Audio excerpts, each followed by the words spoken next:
isn't Breath of the Wild just amazing? The vast world, the story and the vibe it gives off while exploring it for the first time. I remember my first encounter with a guardian and me being completely unable to deal with it. But then as you finally decide to go to Kakariko, you find a small, peaceful village. This is when I personally ran across my first shop in that game. I was like, oh nice, I can buy myself some equipment here. I was in love when I saw the set of Sheikah armor there, until I looked at the price tags. I mean, are you serious? You want 500 rupees for the stealth headgear alone? The entire set is 1,800 rupees. And since rupees within Breath of the Wild are a bit more scarce than in other games, I was a bit perplexed at first. Fine, I thought to myself, I should at least get some arrows though. Yeah, well, those plans were, again, kinda ruined by the price tags those things had. But that raised the question for me, why is everything so expensive and how are prices determined here? By the time you get to the first shops in any Zelda game so far, 80 rupees was enough to get you some decent equipment. I mean, sure, you can argue that from a game dev perspective, prices are just set with the gameplay in mind. But for the sake of argument, let's look at it from a lore perspective. Unlike other Zelda games, you seldom find rupees within the grass of Breath of the Wild.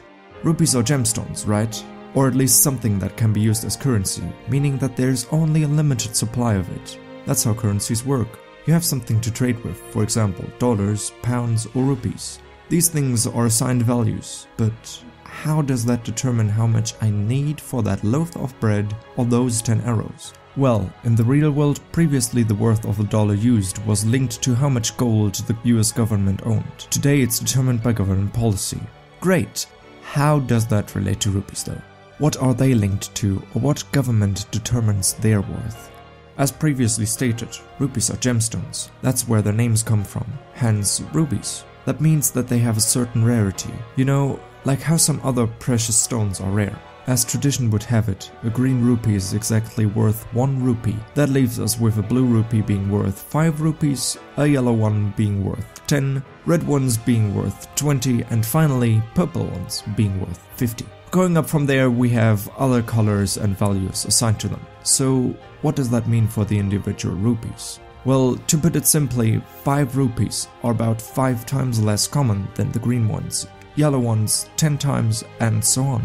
That's how the worth of the rupee themselves are determined. And since the standard currency of rupees did not change much since the first game in the timeline, Skyward Sword, it gives us a neat perspective to look at. Okay, with that as a foundation, let's go back to the original question. How are prices influenced within Breath of the Wild? Well, the answer is rather simple now. Inflation.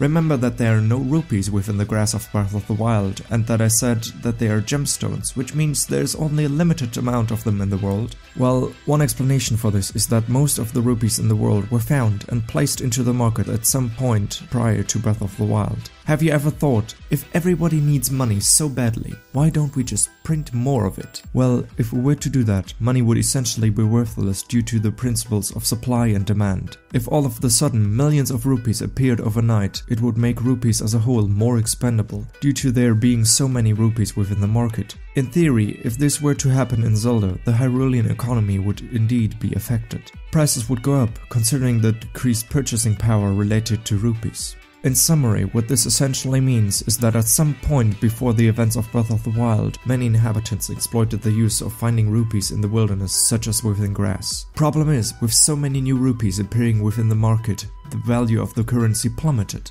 As a result of this, an economic domino effect occurred. Since the value of the rupee lowered, prices of goods increased to keep up with potentially lower profits, which lowered the purchasing power for Hyrulean citizens. Fast forward to Breath of the Wild's time frame, we encounter a Hyrule where rupees cannot be found so readily within grass. Prices have begun to stabilize during a time when most rupees within Hyrule have already been found and traded. Add to that the fact that in this game, the world is in a kind of post-apocalyptic state where the demand for weapons and armor is especially high, hence the pricing setup we see now. So yeah, what do you guys think? Has Hyrule's economy been altered? Or maybe we're just looking way too deeply into a fictional universe? Let us know. Anyway, this has been Lithimlin from the Chamber of Sages, and we will see you next time.